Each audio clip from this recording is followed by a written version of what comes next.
Hey guys, so I got a question this week, and the question was, can I talk a little bit about the importance of exercising self care through the summer, and taking care of your mental health, and even navigating stressful yet fun summer vacations with your family?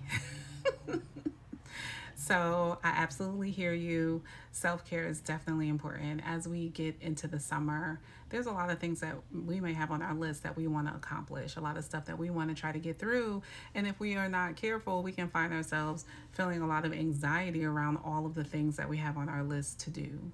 And so it's really important that we're making sure that we're taking time to do things that help ground us, things that help calm us down, things that help us be more present than always thinking in the future. Okay. And so, like, for me, it's really important. Like, breathing exercises are really important because once I open my eyes in the morning, my mind is typically going. And if I am not intentional to slow it down so that I can be grounded, so I can think and pay attention to what's going on with my body, what I need today, do I need to be going to this Pilates class today, or do I need some more rest? Do I need to sleep in? Do I need to try to do like 10 things before I get into my first session this morning? Or do I need to be calming myself? Do I need some aromatherapy? I'm big on aromatherapy.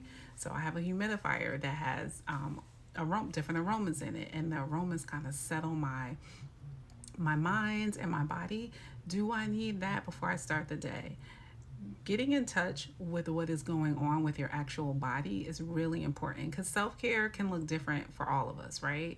Like, self-care for some of us, it could be a really good shower with aromas. For me, aromas and smelling, right? That could really be an important part of my self-care experience for the morning, right? Or for the evening, or whenever we're doing it.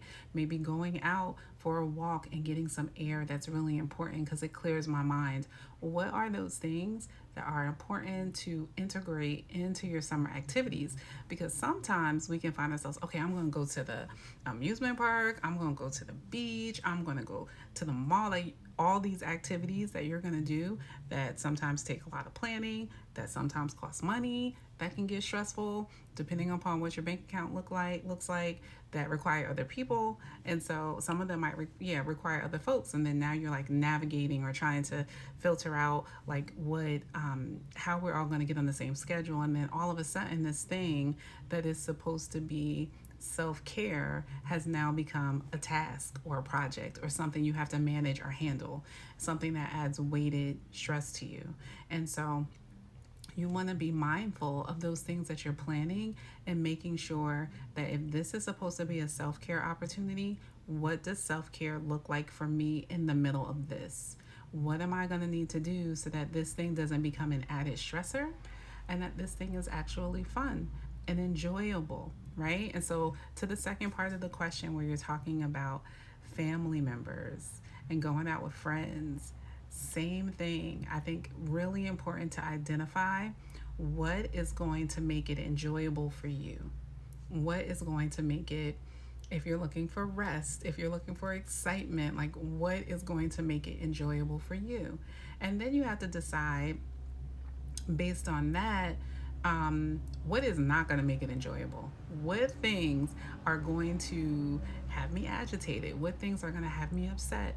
And then begin to work through a process of figuring out, well, how can I eliminate the things that are going to make me upset?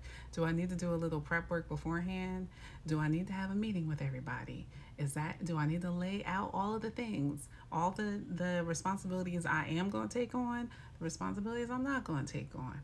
Do I need to lay low? Do I need to not volunteer to be on the planning committee? Like, what? What do I need to do? Do I need to let it be known what my budget is because I want to enjoy my money? I don't want to feel tight. Like, what do I need to do so that I can communicate to everyone else in a way that supports the needs that I have to be able to actually enjoy this vacation or this trip, and then not become a task or a project or something else I had to manage, right? So I think that's really important. I also think when you're planning the trip and you know that you're going with other people, identify things that you would like to do even on your own that will bring you fulfillment. Like if you're not trying to wake up before 10 o'clock, you want to incorporate that in the trip. You want to let folks know, hey, I definitely want to get together and do some things, but this is the time that I'm really going to be resting. I'm always up at 6 a.m., so I'm really not trying to do anything before 10. If y'all have something planned before 10, that's great. You can let me know, but I just want to let you know that I may or may not be there, and then I'll be catching y'all later on in the afternoon. Like, you have to make sure that you are taking into consideration the things that are going to refresh you and are going to bring you joy as well, because this is your trip too. This is their trip, this is your trip. And planning out the time so that you're able to do both. You're able to enjoy them, you're able to enjoy yourself, and you're able to feel rested when you actually return and not overly stressed.